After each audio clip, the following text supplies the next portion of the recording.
শাবুন সাব্বাস, যুবক রুটি বিক্রেতা। সে রুটি বিক্রি করে, চুলার মধ্যে রুটি সেকে। সে যে সালাম দিল, আসসালামু আলাইকুম। যুবক বলে ওয়ালাইকুম আসসালাম। আহমদ ইবনে হাম্বল বলে, যুবক আমার যাওয়ার জায়গা নেই, সফরে বেরিয়েছি, খুব শীতে কষ্ট পাচ্ছি, রাতে যদি তোমার এই চুলা থেকে একটু আগুন পোহাই কোনো সমস্যা? যুবক বলে, না না সমস্যা না, হালান হালান আপনি আগুন পোহাইলে আমার সমস্যা কি? সুবহানাল্লাহ পড়েন। আল্লাহ শুকরিয়া করে উনি বসলেন আর আগুন পোহাচ্ছেন। আর খেয়াল করলেন যুবক রুটি বানায় আর পরে আস্তাগফিরুল্লাহ, রুটির দলা বানায় পরে আস্তাগফিরুল্লাহ, খামির বানায় আর পরে আস্তাগফিরুল্লাহ, রুটি নিয়ে উনুনের ভিতরে চুলার ভিতরে সেকা দেয় আর পরে আস্তাগফিরুল্লাহ, দোকানদারের কাছে কেউ আসলেই সে রুটি দেয় আর পরে আস্তাগফিরুল্লাহ, ক্রেতার কাছ থেকে টাকা নিয়ে ক্যাশ বক্সে রাখে আর কি পড়ে, আবার রুটি বানানো শুরু করে আর কি পড়ে, খালি এটাই পড়তেছে। ইমাম আহমদ ইবনে হাম্বল তো অবাক, কিরে এটা আবার কেমন যুবক, খালি আস্তাগফিরুল্লাহ। উনি প্রশ্ন করলেন, যুবক ঘটনা কি? আসার পর থেকেই তোমার দেখতেছি তুমি রুটি বানাও, রুটি বিক্রি করো আর পড়ো আস্তাগফিরুল্লাহ, মালাকা ইয়া শাবাব।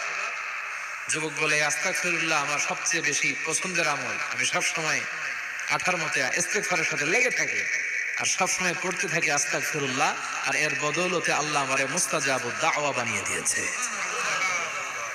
আহমদ ইবনে হাম্বল তো অবাক, আনতা মুস্তাজাবুদ দাওয়া, তুমি মুস্তাজাবুদ দাওয়া রুটিওয়ালা?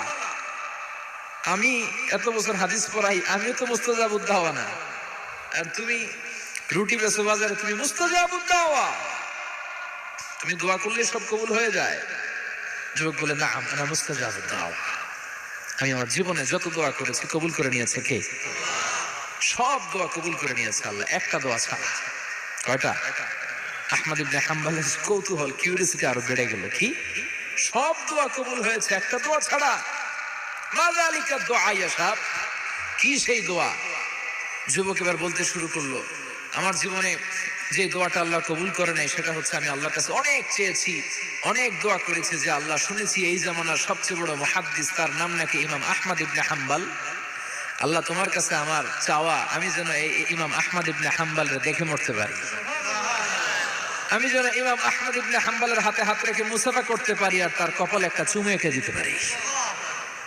আহমদ ইবনে হাম্বল আবেগপ্রবণ হয়ে গেলেন, চোখের পানি ছেড়ে দিলেন, বললেন, যুবক তোমার এই দোয়াটাও কবুল হয়ে গিয়েছে। আহমদ ইবনে হাম্বলের দেখা সাক্ষাৎ পাওয়ার জন্য আহমদ ইবনে হাম্বলের বাড়িতে তোমার যাওয়ার দরকার নেই, আহমদ ইবনে হাম্বল তোমার দরবারে ছুটে এসেছে।